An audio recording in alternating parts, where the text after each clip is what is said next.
বন্ধুরা শুভ বিকেল। নিশ্চয়ই খুব ভালো আছো। তোমাদের সবাইকে শুভেচ্ছা জানিয়ে শুরু করছি এনটিভি নিয়মিত আয়োজন তোমাদের সবার প্রিয় অনুষ্ঠান প্রাণ মিল্ক ক্যান্ডি কুইজ শো। জানার আছে বলার আছে, তোমাদের সাথে আছি আমি সোনিয়া রিফাত। বন্ধুরা শুরুতেই তোমাদেরকে জানিয়ে দিব গুপি গাইন বাঘা বাইন চলচ্চিত্র সম্পর্কে কিছু তথ্য। গুপি গাইন বাঘা বাইন বিখ্যাত চলচ্চিত্রকার সত্যজিৎ রায় কর্তৃক নির্মিত ছোটদের চলচ্চিত্র। উপেন্দ্র কিশোর রায় চৌধুরী রচিত একই নামের একটি রূপকথা অবলম্বনে এই চলচ্চিত্রটি নির্মিত হয়েছে। কেবল পরিচালনা নয়, ছবিটির চিত্রনাট্য রচনার সাথে সঙ্গীত পরিচালনাও করেছেন সত্যজিৎ রায়। মূলত ছোটদের চলচ্চিত্র হলেও গুপি গাইন বাঘা বাইন সব বয়সের দর্শকদের জন্যই উপভোগ্য। গল্পের সঙ্গীত অনুরক্ত দুই নায়ক গুপি ও বাঘাকে নিয়ে নির্মিত চলচ্চিত্রটি বাংলা সিনেমা জগতে ক্লাসিকের মর্যাদা লাভ করেছে।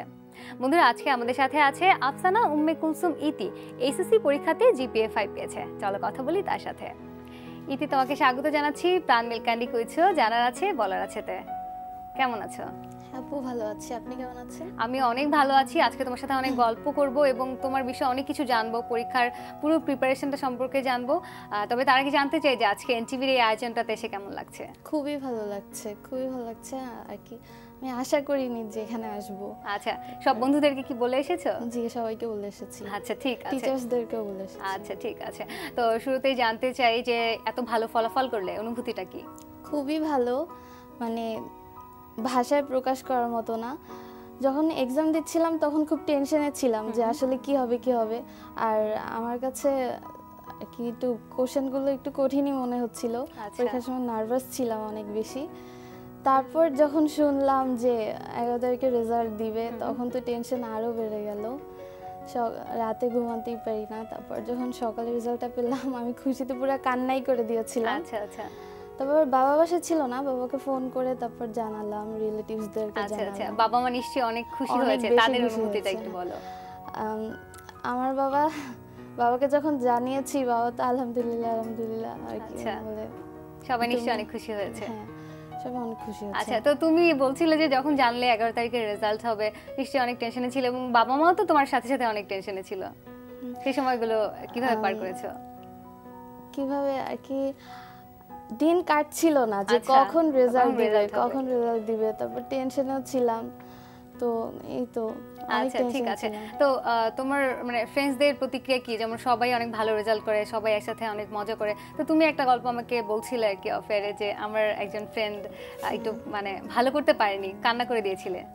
ভালো করতে পারেনি বলতে আর কি, ও A+ পেয়েছে, জিপিএ 5 পেয়েছে, কিন্তু গোল্ডেন A+ আসেনি ওর সমাজে হচ্ছে মিস গিয়েছে। তো আমরা 4 ফ্রেন্ড একই বিল্ডিংয়ে থাকি, সব কিছু একসাথেই করা হয়, পড়াশোনাও একসাথে করা হয়, আমরা গ্রুপ স্টাডিও করেছি। তারপর যখন রেজাল্ট দিল সবার ফার্স্টে হচ্ছে ওর রেজাল্টটা আমরা বের করেছি। তখন ওরটা দেখলাম যে সমাজে হচ্ছে ওর A আসছে। তারপর আমাদেরটা বের করা হয়েছে। তারপর আমরা দেখলাম যে আমরা সবাই গোল্ডেন A+। তখন অনেক খারাপ লাগছিল। তো ওর কান্না দেখে আমরা সবাই কান্না করে দিয়েছিলাম। তো অনেক খারাপ লেগেছিল ওর জন্য। আচ্ছা আচ্ছা। তো এই যে এত ভালো ফলাফল করলে নিশ্চয়ই অনেক পরিশ্রম করতে হয়েছে। পুরো প্রিপারেশন প্রক্রিয়াটা কি ছিল? ক্লাসে টিচার যখন পড়াতো তখন আমি মনোযোগী ছিলাম অনেক, মানে টিচারের কথা, প্রত্যেকটা কথা মনোযোগ দিয়ে শুনতাম, নিয়মিত পড়াশোনা করতাম। টিচাররা যা হচ্ছে দিত, বাসায় যে বাড়ির কাছে দিত, আমি এগুলো সব ঠিকভাবেই পড়তাম। তারপর বেশি পড়তাম না, মানে যতটুকু লাগে, দিনরাত পড়তাম না। আর হচ্ছে টিচাররা আমাদের প্রথমে যখন একটা চ্যাপ্টার পড়ান, ওনারা পুরো চ্যাপ্টারটা রিডিং পড়ান, মানে একজন স্টুডেন্ট সামনে এসে পড়বে, তারপর আমাদের যে লাইনটায় প্রবলেম হবে ওই লাইনটা উনি ভালো করে বুঝিয়ে দেন। তারপর হচ্ছে আমাদের অবজেক্টিভসের জন্য উনি লাইনটা, যে লাইনগুলো ইম্পর্টেন্ট ওগুলো দাগিয়ে দেন। আচ্ছা, তো বুঝতে পারছি মানে শিক্ষকরা অনেক বেশি সহযোগিতা করেছে।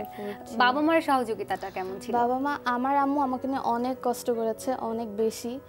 আব্বু তো অফিসের কাজে বাইরে থাকতো, তাও খোঁজ খবর নিত ফোন দিয়ে। তো আম্মু হচ্ছে, আমি যতক্ষণ পড়াশোনা করতাম, আমি না রাতে পড়াশোনা করতে বেশি পছন্দ করি। তো আর কি যখন সব জায়গায় আর কি সবাই ঘুমিয়ে যায় তখন পড়তে বেশি পছন্দ করি, তো আম্মু আমার সাথে জেগে জেগে থাকতো আমি যাতে ভয় না পাই। আচ্ছা এর জন্য। আচ্ছা, তো বাবা মায়ের অনেক কষ্ট করতে হয়েছে, শিক্ষকরা অনেক বেশি সহযোগিতা করেছে। তোমার কোন বিষয়টা বেশি পছন্দের ছিল, যে মনে হতো যখন সুযোগ পেতাম এই বিষয়টা পড়তে আমার বেশি ভালো লাগে? আমার বায়োলজি সাবজেক্টটা অনেক বেশি ফেভারিট ছিল, আর আমার ইচ্ছা হচ্ছে আমি মেডিকেলে পড়বো। আচ্ছা, তো বায়োলজি সাবজেক্টে একটু ইম্পর্টেন্স বেশি দেওয়া লাগে, আর বায়োলজিটাই ভালো লাগতো, আমার এটা পড়তে ভালো লাগে। আচ্ছা, তোমার সাথে আরো অনেক কথা বলবো, একজন বন্ধু অপেক্ষা করে আছে, কথা বলে নেই। হ্যালো, কে আছো আমার সাথে? হ্যালো আপু, আমি অঙ্কিতা। অন্তিকা, ঠিক আছে। অন্তিকা বলো, কোন ক্লাসে পড়ছো? অষ্টম শ্রেণী, ক্লাস 6 এ। কোন বিভাগটি তোমার পছন্দ? জানা অজানা। জানা অজানা থেকে, ঠিক আছে। জানা অজানা থেকে তোমার জন্য প্রশ্ন করছি, তার আগে বলো তুমি কোন স্কুলে পড়ছো? Pabna government girls school. আচ্ছা, ঠিক আছে। তোমার জন্য প্রথম প্রশ্ন, 2016 সালের বৈশ্বিক জ্বালানি সূচকে শীর্ষ দেশ কোনটি? ক সুইজারল্যান্ড, খ নরওয়ে, গ নিউজিল্যান্ড। খ নরওয়ে। নরওয়ে, কিন্তু আপু দুঃখিত, উত্তরটি ভুল ছিল। সঠিক উত্তর হলো ক সুইজারল্যান্ড। জানা হলো। আচ্ছা ইতি, তোমার সাথে কথা বলছিলাম, আরো কথা বলবো, তবে আরেকজন বন্ধু অপেক্ষা করে আছে। কে আছে আমার সাথে? আপু, কে আছে আমার সাথে? সাজ্জাদ, ঠিক আছে। সাজ্জাদ বলো, কোন ক্লাসে পড়ছো? ক্লাস 8 এ। ক্লাস 8 এ। কোন বিভাগটি পছন্দ? কোন বিভাগটি পছন্দ বলো? জানা অজানা। জানা অজানা থেকে, ঠিক আছে। জানা অজানা থেকে তোমার জন্য প্রথম প্রশ্ন, নেপালের সদ্য নিয়োগপ্রাপ্ত প্রথম নারী প্রধান বিচারপতি কে? ক ডক্টর মালতী কৈরালা, খ সুশীলা কারুকি, গ উষা রায়। বলো খ উত্তরটি বলো। সুশীলা কারুকি। একদম সঠিক উত্তর। অভিনন্দন তোমাকে 500 টাকা সমমূল্যের বইয়ের জন্য। তোমার জন্য দ্বিতীয় প্রশ্ন, পানামা পেপারস নামে বিশ্বের সর্ববৃহৎ তথ্য ফাঁসের ঘটনা ঘটে? ক 3 এপ্রিল 2016, খ 24 এপ্রিল 2016, গ 27 মার্চ 2016। 3 এপ্রিল 2016। 3 এপ্রিল 2016 একদম সঠিক উত্তর। অভিনন্দন তোমাকে 1000 টাকা সমমূল্যের বইয়ের জন্য। এবার বলো, তৃতীয় প্রশ্নে কি যাব? হ্যাঁ। ঠিক আছে, নিয়ম জানো তো? হ্যাঁ আপু। ঠিক আছে, তোমার জন্য তৃতীয় প্রশ্ন, বিশ্বে ইন্টারনেটের গতিতে শীর্ষ দেশ কোনটি? ক নরওয়ে, খ জাপান, গ দক্ষিণ কোরিয়া। দুঃখিত বন্ধু, ফোনের সংযোগটি কেটে গিয়েছে।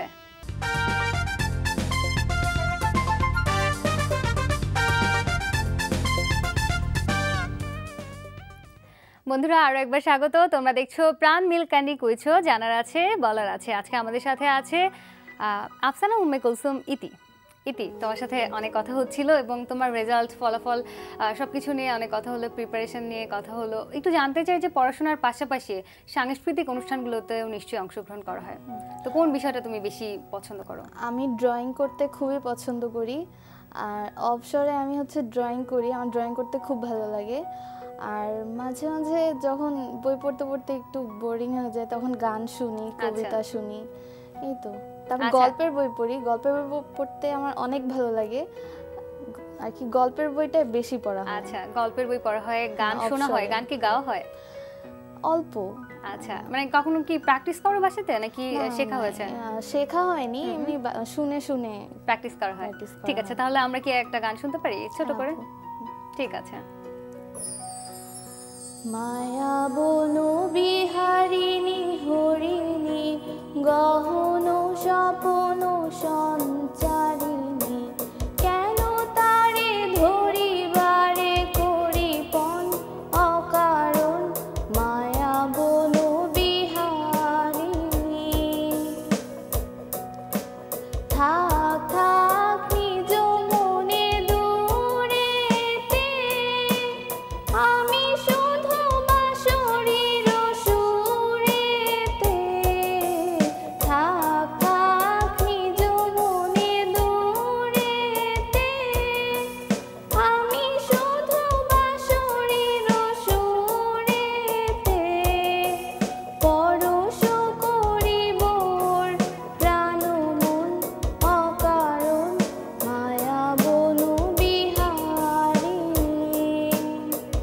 বাহ, খুবই ভালো লাগলো, খুবই চমৎকার। এবং যেহেতু তুমি গান শেখোনি তারপরেও নিজে নিজে প্র্যাকটিস করেছো, খুব ভালো লেগেছে। ইতি, তোমার সাথে আরো কথা বলবো, তবে একজন বন্ধু ফোনে অপেক্ষা করে আছে। কে আছে আমার সাথে? আমি ঐশী বলছি, ঐশী। ঐশী কোন ক্লাসে পড়ছে? ক্লাস 8-এ। ক্লাস 8-এ, ঠিক আছে। বলো কোন বিভাগ থেকে তোমার জন্য প্রশ্ন করব? বইয়ের মানুষেরা। বইয়ের মানুষেরা, ঠিক আছে। বই পড়তে কি অনেক পছন্দ করো? জি। ঠিক আছে, বইয়ের মানুষেরা থেকে তোমার জন্য প্রথম প্রশ্ন। শিশু পত্রিকা সন্দেশ কার সম্পাদনায় প্রথম প্রকাশিত হয়? ক উপেন্দ্র কিশোর রায় চৌধুরী, খ সত্যজিৎ রায়, গ সুবিনয় রায়। বলো। উপেন্দ্র কিশোর রায় চৌধুরী। ক উপেন্দ্র কিশোর রায় চৌধুরী, নিলাম, এবং উত্তর একদম সঠিক। অভিনন্দন তোমাকে 500 টাকা সমমূল্যের বইয়ের জন্য। তোমার জন্য দ্বিতীয় প্রশ্ন। বিখ্যাত শিশু সাহিত্য চার্লি অ্যান্ড দ্য চকলেট ফ্যাক্টরির রচয়িতা রোয়াল্ড ডাল কোথায় জন্মগ্রহণ করেছিলেন? ক আয়ারল্যান্ড, খ নরওয়ে, গ ব্রিটেন। বলো। অপশন গ ব্রিটেন। অপশন গ ব্রিটেন, নিলাম, এবং উত্তর একদম সঠিক। অভিনন্দন তোমাকে 1000 টাকা সমমূল্যের বইয়ের জন্য। এবার বলো ঐশী, তোমাকে কি তৃতীয় প্রশ্ন করব? জি, যাব। ঠিক আছে, নিয়ম জানো তো নিশ্চয়ই? জি। ঠিক আছে, তোমার জন্য তৃতীয় প্রশ্ন। শার্লক হোমসের স্রষ্টা আর্থার কোনান ডয়েলের পুরো নাম কি? ক আর্থার ইগনাটিয়াস কোনান ডয়েল, খ আর্থার শার্লি কোনান ডয়েল, গ আর্থার ওয়াটসন কোনান ডয়েল। বলো। অপশন ক আর্থার ইগনাটিয়াস কোনান ডয়েল। আচ্ছা, অপশন ক আর্থার ইগনাটিয়াস কোনান ডয়েল, নিলাম, এবং উত্তর একদম সঠিক। ঐশী, অভিনন্দন 2000 টাকায় সমমূল্যের বইয়ের জন্য। ঐশী, তোমার সাথে কথা বলছিলাম, চমৎকার একটি গান শুনলাম আমরা, এবং আমরা ঐশীর সাথে কথা বলছিলাম। তো তোমার কাছে জানতে চাইছি যে পড়াশোনার পাশাপাশি কতটা সময় পাও গান প্র্যাকটিস করার জন্য? আমি পড়াশোনা নিয়ে বেশি বিজি থাকি, গানটা আসলে এভাবে শেখা হয় না। আমি হচ্ছে বিকালের দিকে একটু গানটা শুনি, তবে শুনে শুনে একটু একটু গুনগুন করে গাই। আচ্ছা, শুনে শুনে গুনগুন করে গাওয়া হয়। বলছিলে যে চিত্রাঙ্কনও করা হয়, সেটাও কি কোথাও শিখেছো নাকি নিজে নিজে? নিজে নিজে শিখেছি, আর আমি অনেক কম্পিটিশনে দিয়েছি, আর্ট কম্পিটিশনে। আল্লাহর মতে সেখানে আমি অনেক প্রাইজও পেয়েছি। আচ্ছা, ভালো করেছো। ঠিক আছে ঐশী, তোমার এই চিত্রাঙ্কন নিয়ে তারপরে আরো একটা পরিচয় আছে তোমার, তুমি অনেক ভালো আবৃত্তি করো, সেটা নিয়ে কথা বলবো।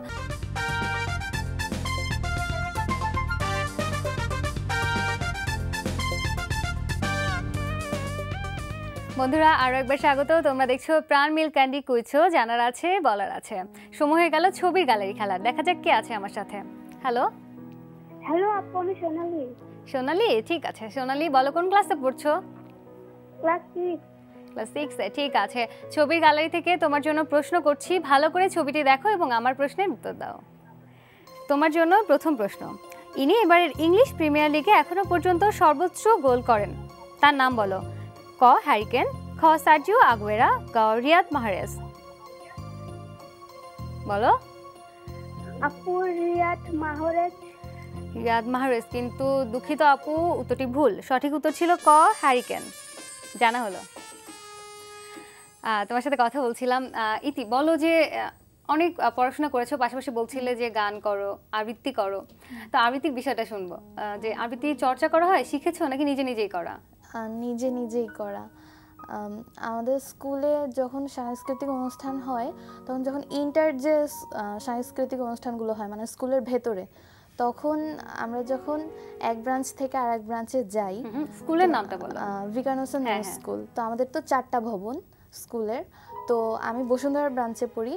তো বসুন্ধরা ব্রাঞ্চ থেকে আমাদের বেইলি রোডে যে মেইন ব্রাঞ্চ, ওইখানে যে আমাদের সব কম্পিটিশনগুলো, মেইন কম্পিটিশনগুলো হয়। তো ওখানে যাওয়ার আগে আমাদের টিচার্সটা একটু আমাদের রিহার্সাল করান কবিতার।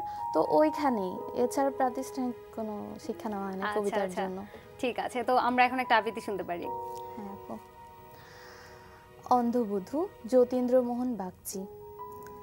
পায়ের তলায় নরম ঠেকলো কি, আস্তে একটু চল না ঠাকুরঝি। ও মা, এ যে ঝরা বকুল নয়, তাই তো বলি বসে দোরের পাশে, রাত্রিরে কাল মধুমতির বাসে। আকাশ পাতাল কতই মনে হয়, জ্যৈষ্ঠ আসতে কদিন দেরি ভাই, আমের গায়ে বরণ দেখা যায়। অনেক দেরি কেমন করে হবে, কোকিল ডাকা শুনেছি সেই কবে। দক্ষিণ হাওয়া বন্ধ কবে ভাই, দিঘির ঘাটে নতুন সিঁড়ি জাগে। শ্যাওলা পিছিল এমনই শঙ্কা লাগে, পা পিছলিয়ে তলিয়ে যদি যাই। মন্দ নেহাত হয় না কিন্তু তাই, অন্ধ চোখের দ্বন্দ্ব চুকে যায়। দুঃখ নাইকো সত্যি কথা শোনো, অন্ধ গেলে কি আর হবে বোন। বাঁচবি তোরা, দাদা তো তোর আগে, এই আশারেই আবার বিয়ে হবে। বাড়ি আসার পথ খুঁজে না পাবে, দেখবি তখন প্রবাস কেমন লাগে। বাহ বাহ বাহ, খুবই চমৎকার, খুবই চমৎকার। বলছিলে যে মানে বাসায় প্র্যাকটিস করা হয় এবং সেটা আসলেই খুব ভালো লাগলো। বলছিলে পড়ার বইয়ের বাইরে গল্পের বই পড়তে অনেক পছন্দ করো, কার লেখা বই বেশি ভালো লাগে? হুমায়ুন আহমেদ স্যার, তারপর ডক্টর মোহাম্মদ জাফর ইকবাল, তারপর সমরেশ মজুমদার, রবীন্দ্রনাথ ঠাকুর এদের।